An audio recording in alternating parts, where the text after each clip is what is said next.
Good morning, kid. I'd like to point out that it's like oftentimes not morning when I'm recording these, but it's because I usually record them the night before or the night of. Uh, Nothing's happening in the morning. So I'm vlogging right now because I just had the most, well, not the most crazy experience, an interesting one, especially for the day after Halloween. So I was over at my friend's house and we decided we were gonna look at the Fortnite store, see what was going on. And then we noticed they had added a game mode at night, which is like a Phasmophobia imitation. I was like, I've never been able to play Phasmophobia before. I'm a Mac user, I don't get rights. And I get in here, I've seen like gameplay of Phasmophobia. I kind of knew like the drill of the whole thing. So, and it's pretty similar to the Phasmophobia.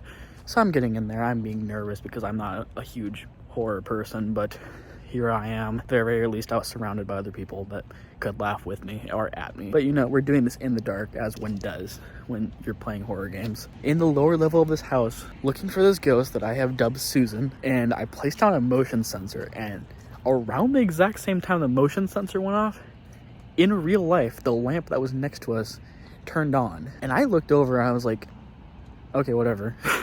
Because I was more focused on the fact that the proximity sensor in the game just went off. But the two that were sitting on the couch next to me freaked out. And then it occurred to me what had happened like 10 seconds later. I was like, oh, that light turned on without anybody touching it. And it had been not turned on in days. So I thought that was funny at most. I don't know. So anyway, just strange goings-ons in Fortnite and in the real world. Who knew Fortnite had such power?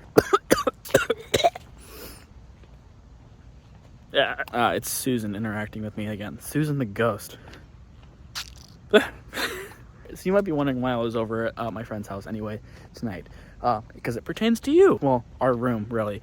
And Bugs Bunny. My friend that I went over to his house, he is actually an artist. And I wanted to commission an artwork from him. I texted him a little bit earlier today, but I wanted to have a little bit more of a conversation with him about it. So yeah, hopefully we're going to get a new artwork added to our room pretty soon here. And it's probably going to be a surprise to both of us as to what it's going to be. So just thought I'd let you know about that. Oh, by the way, since October ended with an odd numbered day, that means you have now switched over to uploading on the odd number days and I am on the even days. So gotta remember that. I'll see you tomorrow.